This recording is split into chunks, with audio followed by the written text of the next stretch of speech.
I'm Ken Kelly, and I've got a real burning passion for counselling skills. I've built training that takes the doubt out of using counselling skills. You get to see the counselling skills used in real live sessions by a qualified therapist. Full sessions, real material, real counselling skills. To find out more, go to counsellingskillsacademy.com. Welcome to the Counselling Tutor Podcast, the must-listen-to podcast for students of counselling and psychotherapy. Here are your hosts, Rory Lees-Oakes and Ken Kelly. Hi, I'm Rory, and with me, as always, is Ken. How you doing, Ken? I'm well, thank you for asking, Rory. I'm delighted to be here, and both Rory and I are delighted that you've joined us for episode 229 of the Counselling Tutor Podcast. Popcast. I don't know what I'm thinking there, Rory. Pop stars we are. Podcast. So what can you expect in episode 229? Well, we start off with those counselling foundations where we revisit the basic theories and principles that underpin counselling. And today, a theory from the person-centered approach, and we're looking at the 7 stages of process. Moving on to focus on self, where we recognize you are the heartbeat of your practice, and we need to look after ourselves and take care of ourselves in order to be there for the clients that we see. And today we're going to be looking at the difference between reflective and reflexive and how we can use that within our growth and within our practice. And then we go on to practice matters, where today we have an interview with an expert. It is a favorite of Counselling Tutor and a really good friend of Counselling Tutor. It's Amy Launder, speaking about working with survivors of narcissistic abuse. Rory reached out, an amazing interview, so make sure you stick around for that. But starting off with the foundations, we always put the foundations in first, Rory, so that we can build upon it. And today we're looking at the 7 stages of process. Yes, it was the final part of Roger's big theory, and it started really in 1951 when Carl Rogers produced the 19 propositions, which were published in Client-Centered Therapy. Then we moved through to 1957, where Rogers talked about the 6 necessary and sufficient conditions for therapeutic change.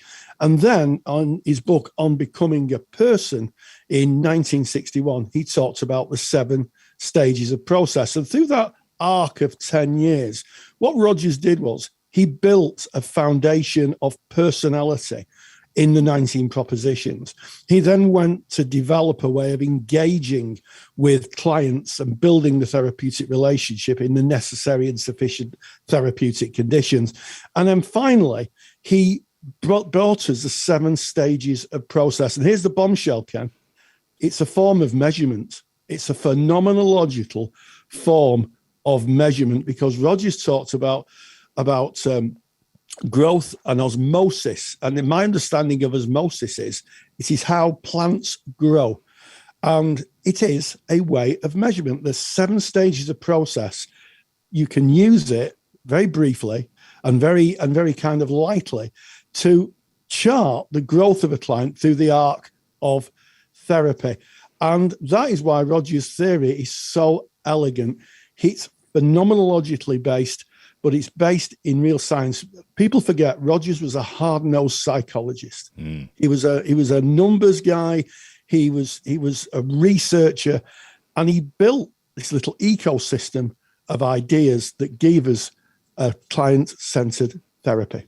I love this. I mean, you said a bombshell, Rory, and that was like a going off as you were saying that, because often on our Facebook group and in emails that we receive, we get questions about, can you really do assessment if you're working in a purely client-centered way? Because surely the client is leading the way. And here we see Rogers has built assessment into the model. It's there. We are assessing, where is this person at? We have a scale. And you were speaking about Rogers being a scientist, a hard-nosed scientist, which of course he was. And science is about measurements. You know, often I think that the person-centered approach is is spoken about as woolly and fluffy. But when you really dig into it and go deep into the theories, everything you need is there. And I love the 7 stages of process, also known as the journey from fixity to fluidity. And you were speaking about osmosis, Rory. Osmosis, if I'm going back to my days in South Africa, to the classroom where I was studying biology. It was called Standard 9, I think we did cell biology. And osmosis is the process of something moving from a high pressure to a low pressure, or something going through the walls of a cell. So water going through the wall of the cell, moving from one place to another place. And that's exactly what we're seeing with our clients, where they may come in going in maybe one of the early stages, where they will be going, well, it's everybody else has got a problem. If the world could change, my life would be better. If you had a job like mine, you would also be experiencing my problems. If you'd lived a life like mine, you would. So everything's about the past. It's fixed and I'm stuck, to a place of fluidity. And that's where we're aiming to go in person-centered therapy, where the person is more accepting of the feelings in the here and now, and accepting the journey as something they've been on, not something that anchors them and holds them back. Yeah, I like that, Ken. I like that a lot. And you're absolutely right. You know, the 7 stages of process charts a journey from being very fixed in the world. It's everybody else and they have to change and not me, to the idea that the world is a fluid place and that changes, we have to change to adapt to the world.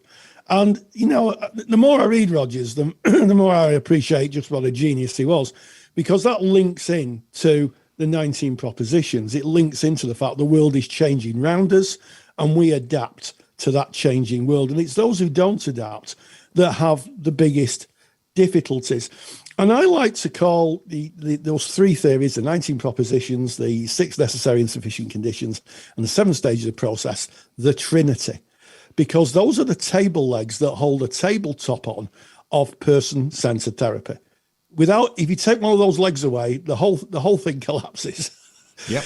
And it's true. And, you know, we taught for a good few years, Ken, and part of our assessment board's criteria for the final portfolios, final exam, if you like, was people had to use the theory to chart a person's progress, and they had to speak about where the client was and how that fitted in. So it's a very elegant, and I think possibly it's a very subjective view of measurement, because it's based on the therapist looking and saying, well, this is what, you know, this is.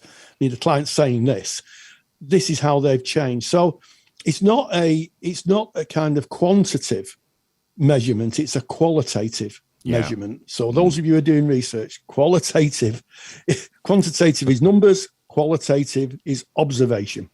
I can see the pencil scribbling down, Rory. This is important stuff. These are extra marks, specifically in something like a case study. In a case study, you know, when that client came in, where were they at? Where did they? I mean, this is of course if you are working from a person-centered approach, and your rewarding body is setting criteria according to the theory of person-centered. But where was that person where they came in? Was there any change? Did they maybe move from one stage to a different stage during that process? That is part of the journey. That gets you the extra marks, and you're referring well to the theory there. Now, I've got an interesting one for you, Rory. Right, okay. You know, Rogers speaks about his potato experiment. I love the potato experiment. Yes. So for those of you who don't know the potato experiment, Rogers took some potatoes, put them in an environment where they were maybe a little starved of light and that they wouldn't need, but yet still those potatoes growed. The organism strived to be what it was meant to be. And, you know, when we're speaking about therapy, we're speaking about counselling, we often think that takes place within a special room or online where you have a therapist and a person. But I put it to you, Rory, here's my sneaky theory now, that the 7 stages of process is part of the organism's development as we go through life. And I'll tell you where I'm basing this. If you speak to people that are in their senior years, they seem to have a softer approach on life, a more accepting approach. Not everyone, but it tends to be that as we go through life and we live life, our organism tends towards that more open, more accepting mindset. Not in everyone, but it's kind of just a bit of a Ken theory being put forward there. Don't put this in your assignments, by the way. Don't put this in your assignment. This is just me musing. Yeah, I mean, I think you're right. It speaks to, you know, a development of life, but it also speaks, I think, to client motivation. One of the things that never fails to amaze me, Ken, is how Roger's work is right. And, you know, recently, John Norcross at Scranton University looked at what we call common factors. And we've done a podcast on common factors. And interestingly, one of the things that comes out is motivation, client motivation to change. And this is exactly what the 7 stages of process is about. If someone's motivated to change, you know, you can give them, you know, as using the potato analogy, all the water and all the food. But there needs to be some kind of movement from the potato. The potato needs to be alive enough to be able to absorb it and to be able to grow and develop. And, you know, Rogers, when he was at Wisconsin, he did his psych project where he worked with people with psychosis. And his research showed that people with psychosis were as likely to get a benefit from therapy as were the general population who didn't have psychosis, but motivation was the key. So it does speak to how motivated people are, which brings me, and I've got a puzzler for you, Ken. Are you ready for this? Yeah, go. Tony Merry in Learning and Being, which is, I think, is a really, really good foundation book if you're a student of counselling and psychotherapy, says if somebody's in stage 1 of the 7 stages of process, is it actually ethical to counsel them? I like that. Because they are saying, well, I don't need to change, everybody else does. Yeah.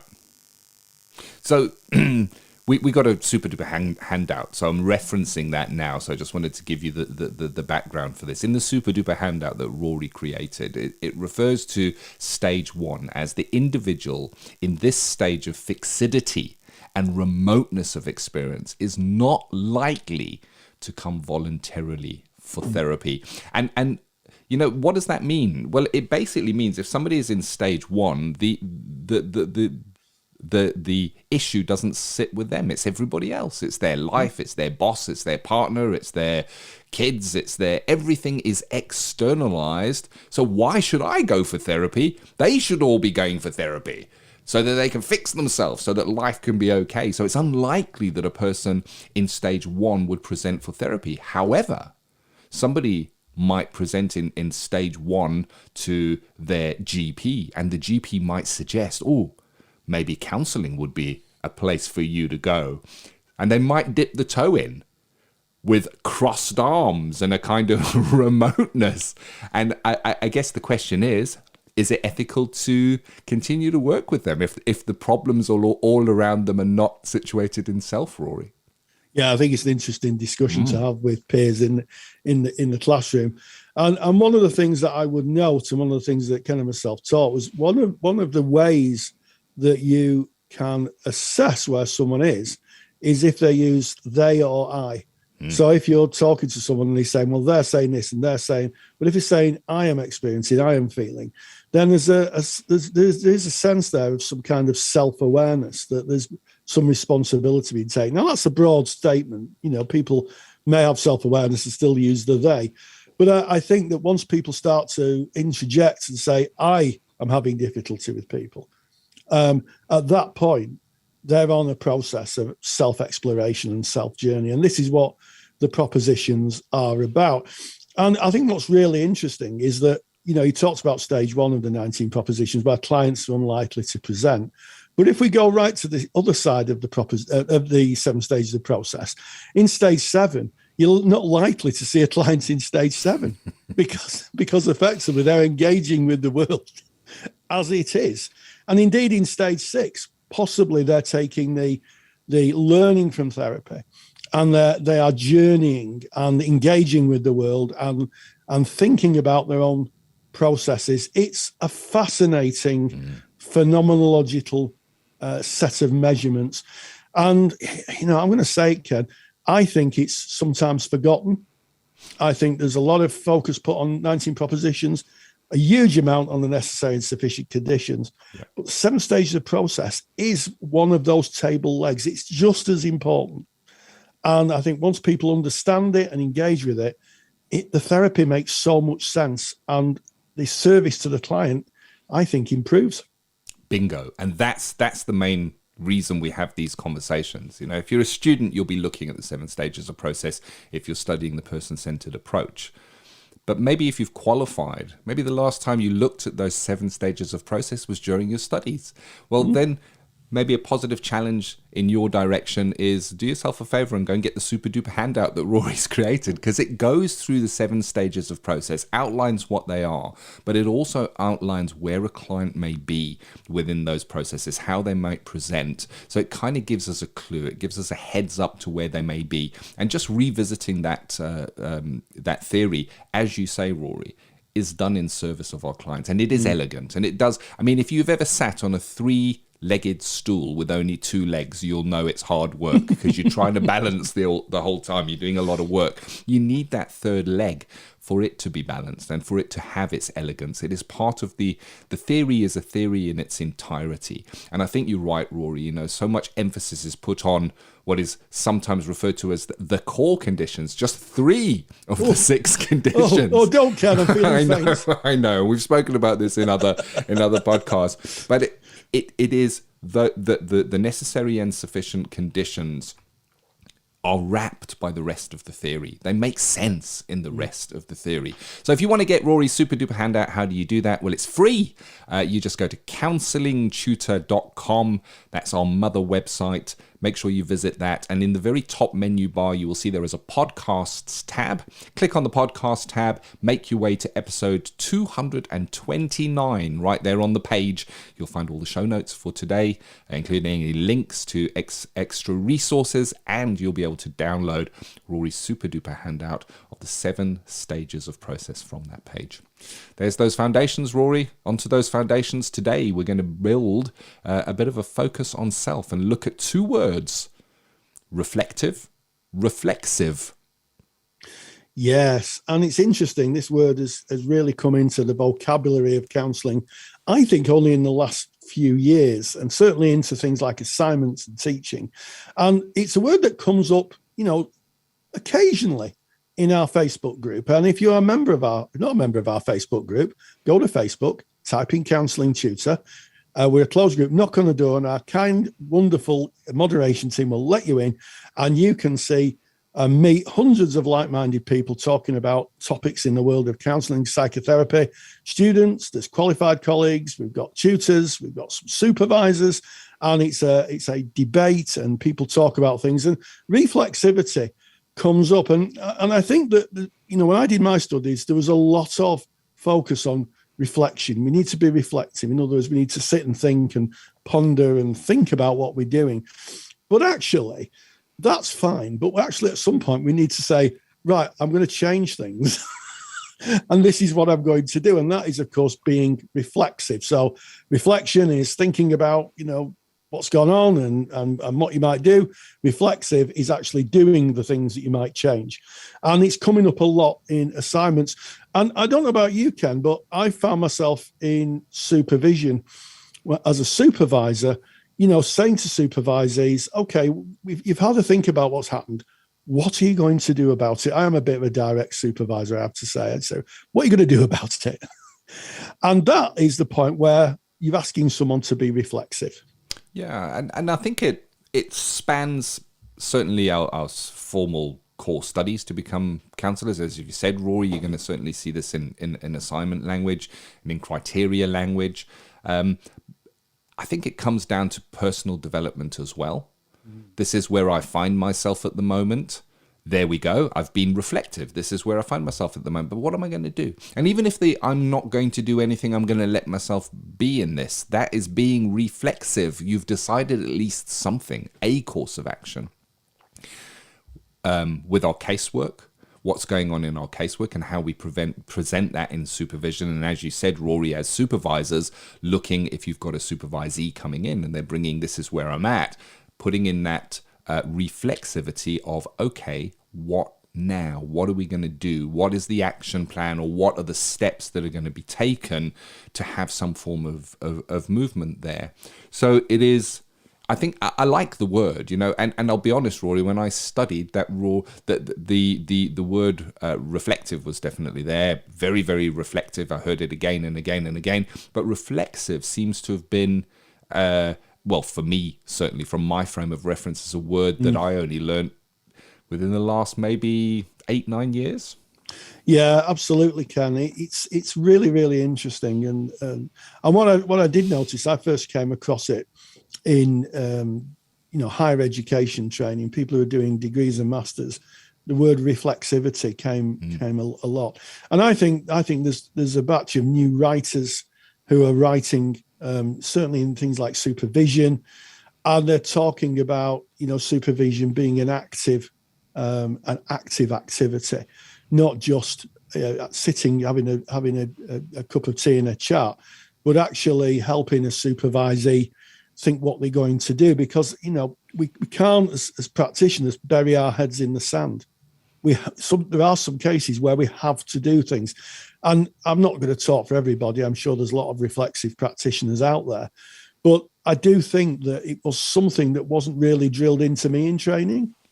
And I think it speaks to the fact that our profession is now a professional profession. We're not an emerging profession. When I started, we are a professional organisation as a group of members, and sometimes we have to take action. And I think that speaks to being accountable. And I welcome it, to be honest, Ken, because I think that we work with some very difficult situations. And sometimes we have to make a decision. We have to take action. Yeah, definitely. I'm glad that the word is now encouraged and is part of being a counsellor, really.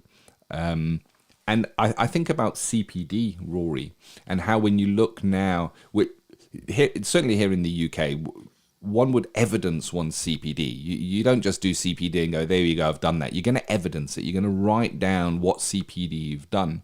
And when you look to some of the ethical bodies here in the UK, they will require that you state what CPD you did. And then they're going to ask you about your reflection and your reflexivity around that. So after that CPD, you might reflect on that and have a think about that. But then how does that apply to your practice or not apply to your practice? So reflexivity doesn't mean always having to take action. We can be reflexive and then not take action because that's the decision that has been made. But it is the process of deciding, is action required here? How is that action gonna play out? So you may go and do some CPD. You may sit and think about that CPD, and then you may think, I am going to implement this into my practice like such. And there you have shown yourself to be reflective, because you need to reflect in order to be reflexive. So it kind of evidences that the CPD is actually doing something rather than just being a process of, I guess, a simulation where it just washes over us.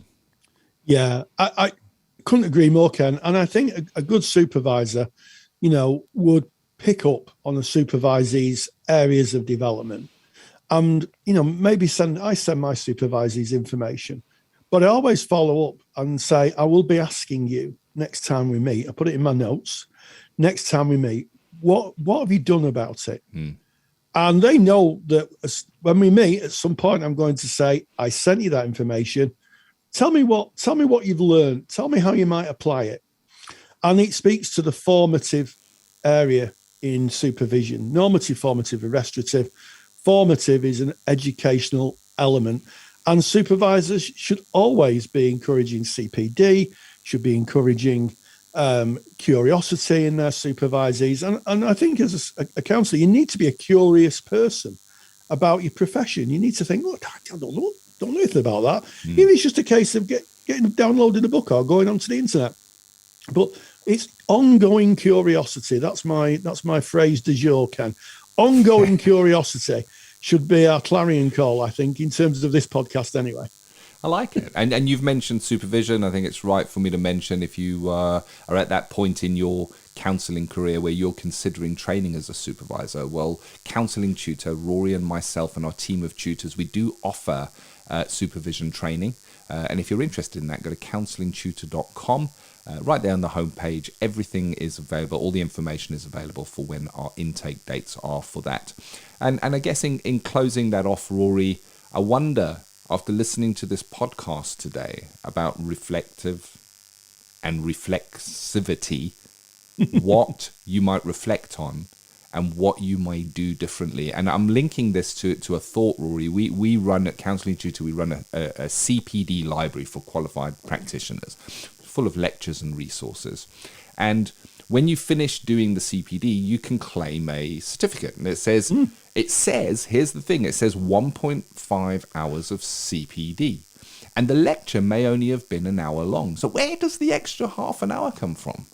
If it's 1.5 hours of CPD and it's only a 50-minute lecture, how does that work? And of course that works. That there is a process we should go through in reading the material that goes along with that.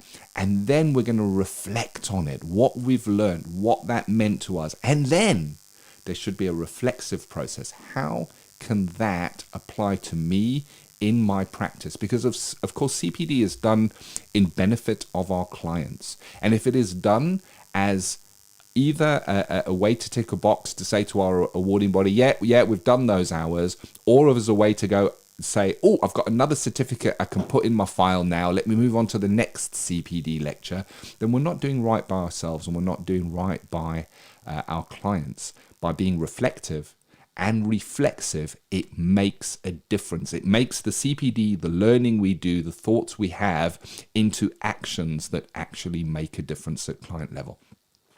Bravo, Ken. I want to give you a round of applause for that. Thanks, Rory. That final speech.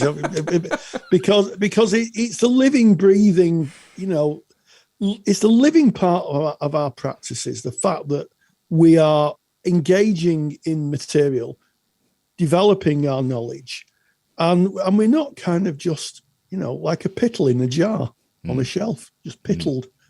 We are developing ourselves. And I think, I will say this, there's never been a better time to do CPD. There is so much more information. When I started 20 years ago, there was a few books which were massively expensive. The internet was around, but it wasn't that sophisticated. Nowadays, the information is changing, and it's changing rapidly. Yep.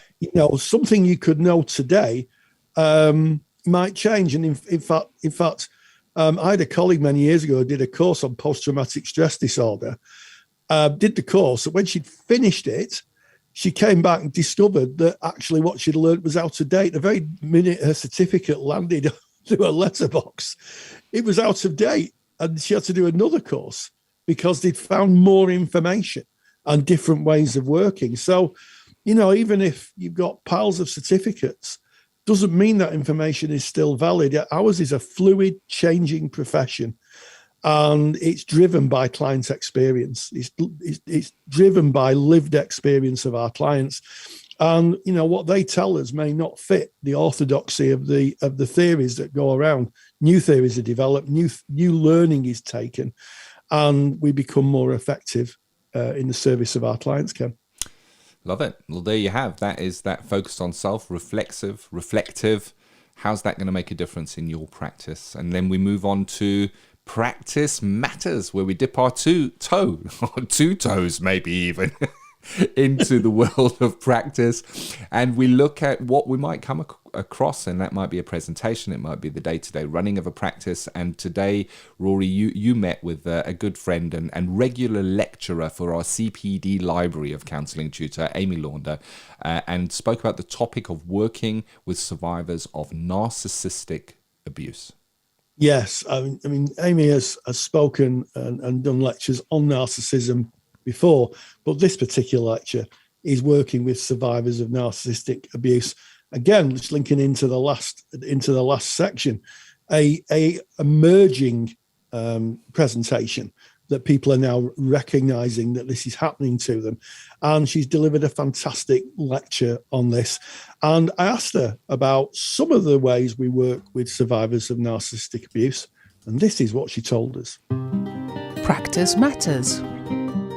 The National Counselling Society is proud to sponsor Practice Matters. National Counselling Society are really excited to have launched their Children and Young People Therapist Register for counsellors working with the younger age group. To find out more, visit nationalcounselingsociety.org. nationalcounselingsociety.org.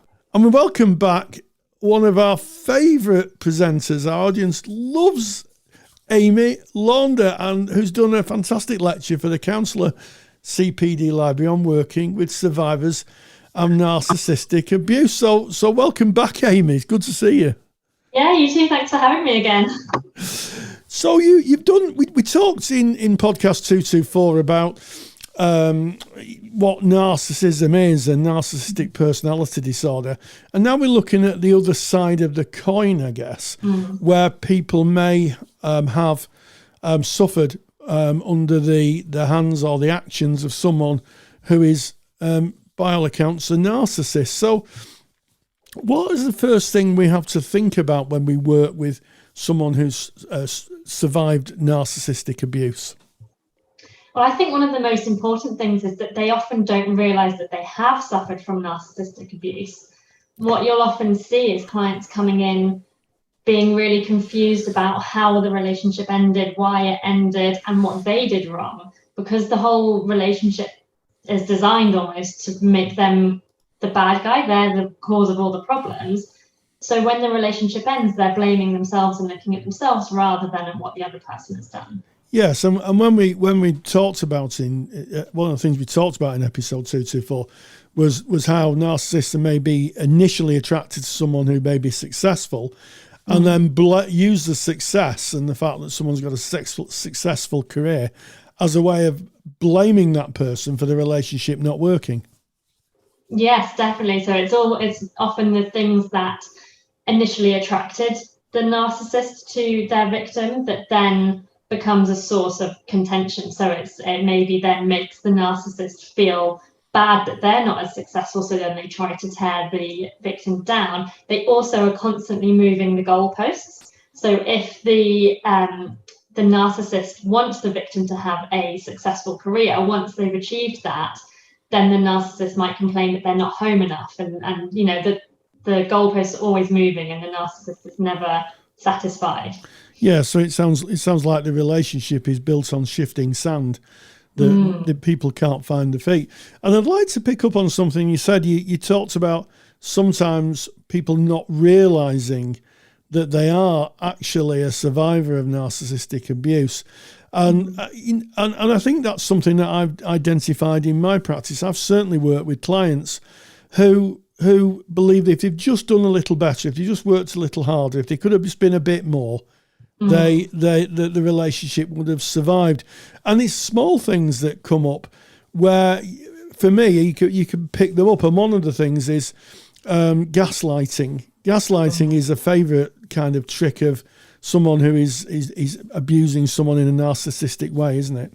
Yes, definitely. And actually, when you look at where that term actually came from, you can then start to see gaslighting in all sorts of different ways. So it actually came from a play that was called Gaslight or Gaslit, which is all about a husband trying to drive his wife crazy in order to get away with the things that he was doing. And it is all about the gas lights in the apartment kept dimming because he was turning lights on elsewhere in the building and claiming that he wasn't. So that's where the term comes from. So any situation where you're being made to feel like you're crazy or you're too sensitive or anything like that, when actually you're just responding to something that they're doing, is a form of gaslighting. Yes, I can remember many years ago someone telling me about a window in their house, and the person came and said, "Have you opened that window?" And my client said, "No, I've not opened it." And the person who clearly had opened it, was only two people in this place, denied point blank to the point where the person said, well, it must have been me then. And you're absolutely right. This second guessing is very, very difficult. I'm wondering, can it be a revelation to some clients that actually this has gone on? Does it go under the radar until it's brought into the awareness? Yeah, definitely. I mean, even just the other day, a client described a whole almost year-long friendship, not even a relationship, where all sorts of things were happening. And then I started talking to this client about the patterns of what a narcissist does and the things that they say. And it was just completely blew the client's mind that all of this had gone on and they hadn't realized what was going on. It was hiding passports and cutting out the internet and all sorts of things like that she just thought it was the person being strange, not that there was a name for it or that other people went through it. And I think it very often can be a massive revelation, and actually then being able to Google it afterwards, after you find out, and see that you're not alone, I think can be quite helpful. Yes, because I too remember, I didn't see the play Gaslight, but I remember watching the black and white TV program many years ago. And one of the things that it strikes me about gaslighting is that other people find it hard to believe because the abuser can be so plausible, can be a very plausible person. Yeah, and actually what was so interesting recently on Netflix, I don't know if you've seen it, there's a docuseries called Bad Vegan. Nothing to do with her being a vegan, but it's this guy that comes into her life, and I think over a series of a couple of years, she sent him $1.7 million because he kept saying, I'm endangering money. And it's like the Tinder swindler and all these people managing to get massive amounts of money out of their victims by being that plausible. But to the outside observer, it seems so implausible. Like, how could you fall for it? But when you're in the middle of it, it's really difficult to see clearly. Yes, and I suppose that's another aspect, because I would imagine that some people would feel a little foolish because everybody else could see what was going on. I can remember many years ago, there was someone who convinced his flatmates he was a secret agent, and he had them hiding in the cellar of a disused house for years, or a long time, if my memory serves me. And it was only, and he actually fooled the police as well. The police actually believed he arrested someone and produced a fake MI5 identity card. Wow. And it was only after a few years that he actually got caught out. But he was very, very plausible. And yes, you're absolutely right. Clients, it may seem so real, and I guess that's the message, isn't it? It can seem so real, you might be thinking you're losing your mind. Yeah, definitely. And then there's the other side of it as well, where the victim themselves starts to realize that something is off. But because the narcissist is so charming to everyone else and different with the victim, everyone else doesn't see what's going on and doesn't maybe believe the victim when they do start coming out and saying that there's something wrong, almost believing maybe that the victim is the one that's abusive or that is actually crazy or seeing things and making things up. And something that a narcissist will do is when they can no longer control the way that the victim sees themselves, they'll try and control how everyone else sees the victim. So they'll start spreading rumors and lies and stories about how horrible the victim is. Yes, it's really, really interesting, and it happens more than you think. Many years ago, I had someone I knew whose son it was definitely displaying narcissistic traits, and he had a girlfriend who was a vegetarian, and he made her eat meat. Wow, yeah.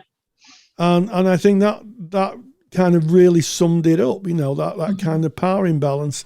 So I'm curious, is there a gender issue here? So, are people who would present as survivors of narcissistic abuse mainly women, or is it men?